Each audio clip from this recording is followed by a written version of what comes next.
Hello, I'm going to do this video as a partner to a document that I am working on finalizing and creating in hopes of equipping homeschoolers and public school staff and administration on the ins and outs of implementing the homeschool access law that was passed into law this past session in 2020. So, couple of things. First, it is the third week of June.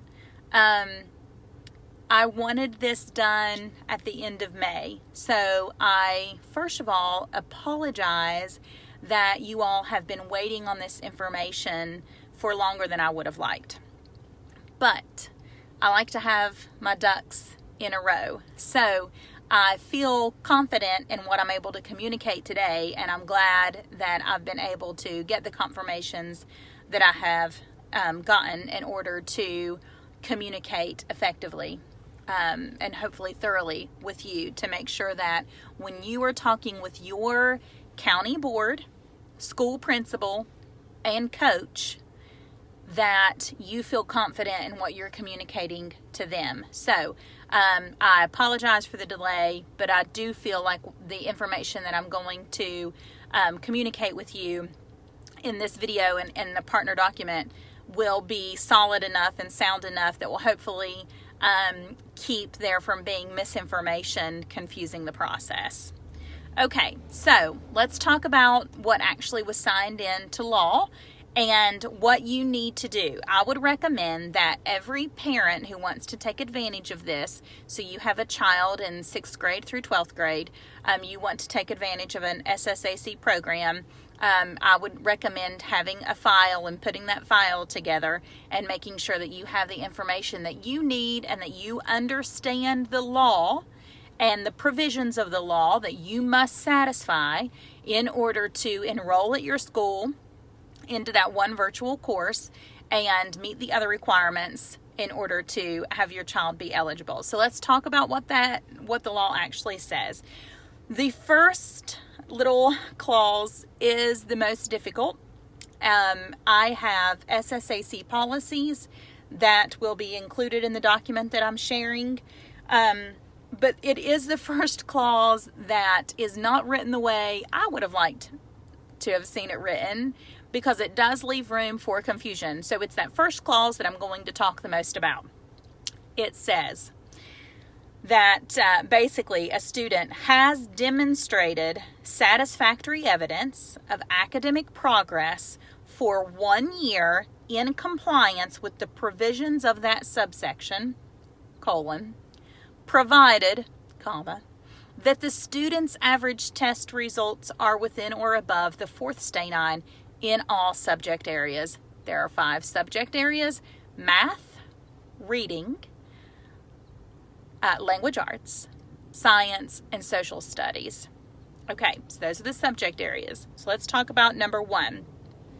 The first clause, has demonstrated satisfactory evidence of academic progress for 1 year in compliance with the provisions of that subsection.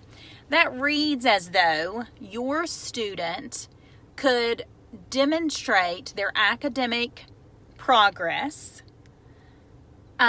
through a portfolio review, because that is one of the 4 ways that we can satisfy the assessment rule as homeschoolers.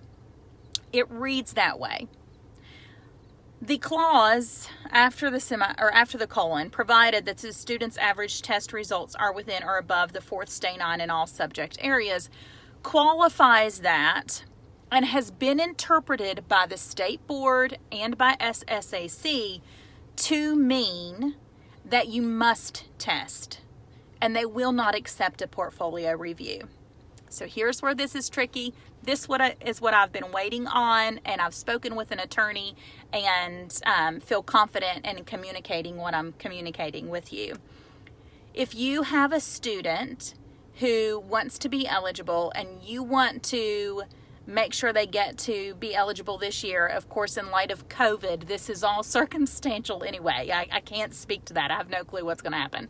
But in light of all of that, if you want to be sure that your student is able to play this year, you need to know that the way they are interpreting this law and the way the SSAC has written their policies, your student needs to have been assessed with a standardized test that meets our regular state laws, been normed in the last 10 years, all of that, tested in all 5 subjects, and hit within or above the 4th state 9 in all 5 of those subjects that I just laid out there, okay?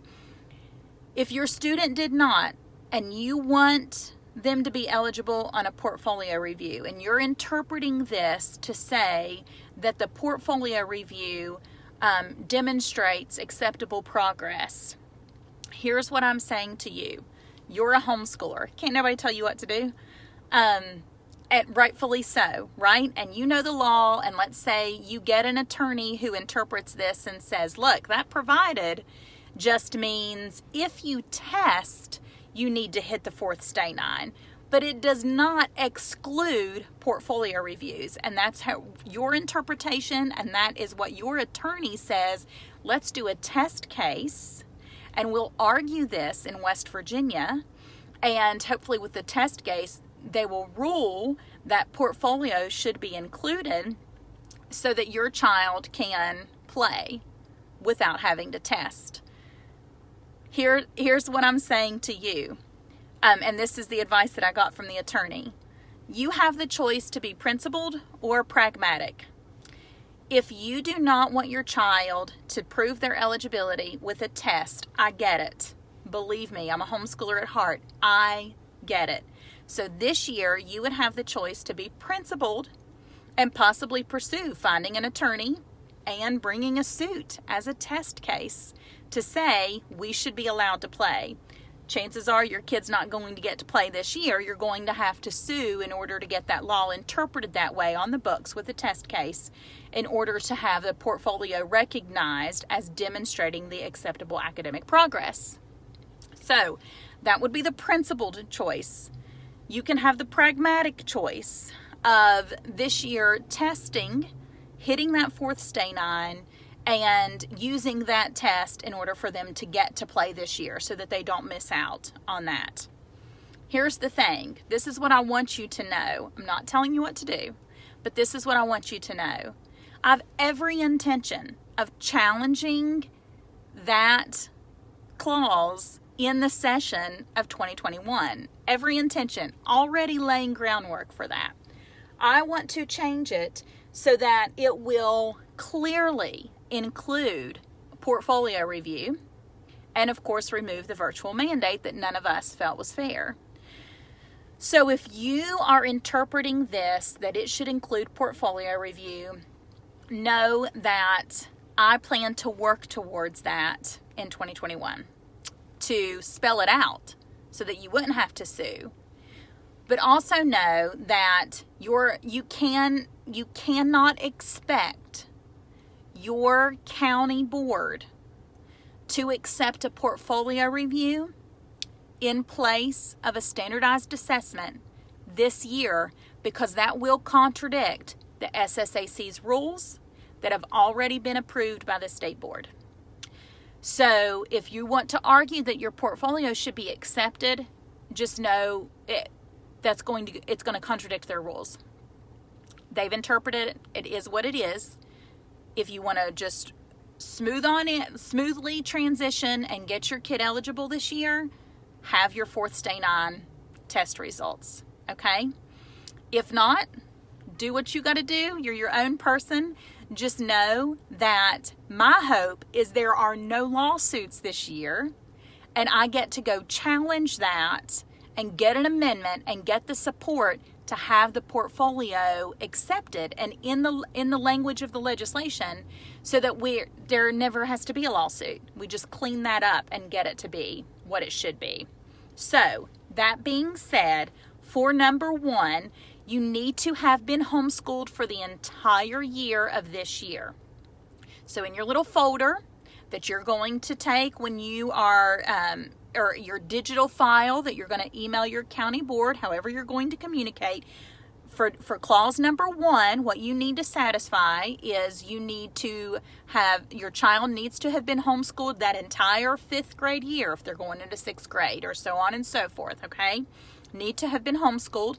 You need to have assessed them, and they need to be within or above the 4th stay 9 in all 5 of those subjects, and you need to be able to show that and demonstrate that.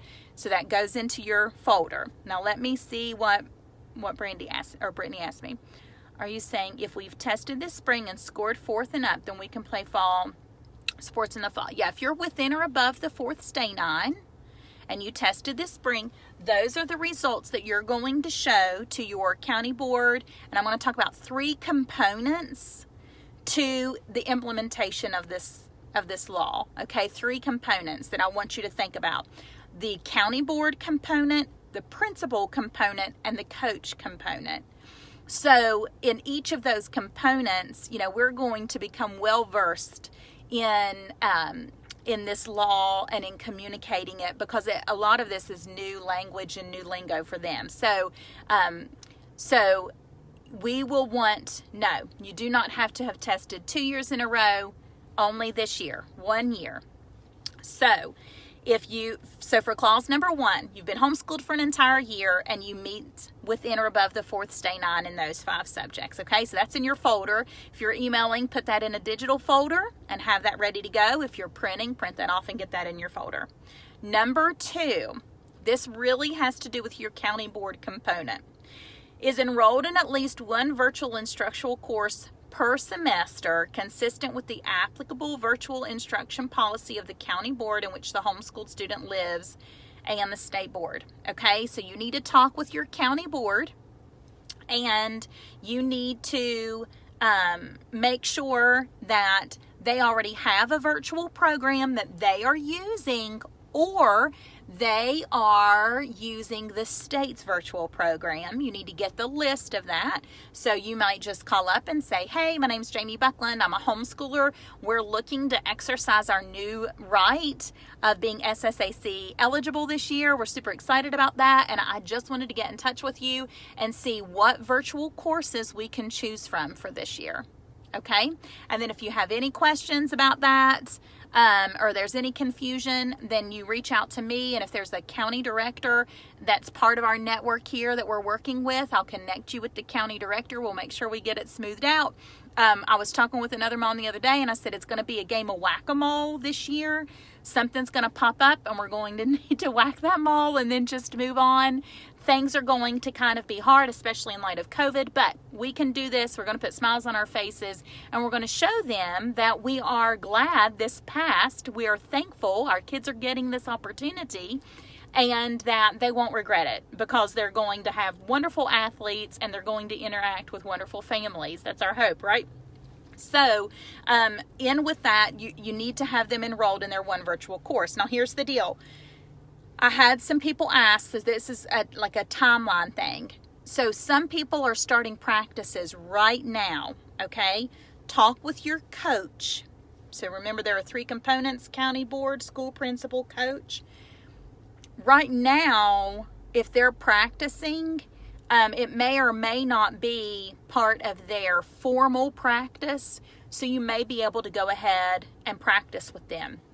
Starting in July, that is not an SSAC formal practice, okay? SSAC practices don't begin until August 3rd. So starting in July, if the team is practicing, then you need to be enrolled in the school principal component, county board component, okay? So you need to make sure you're getting your file together and you're talking with your county board so you can get enrolled in that one virtual course, and that will qualify you for their practices in July. And then we'll meet these other marks of eligibility, and once SSAC kicks up with their sanctioned practices in August, hopefully, in light of COVID, then you'll have everything that you need to get right into practice, okay? So, number 2 is that enrollment into the virtual course.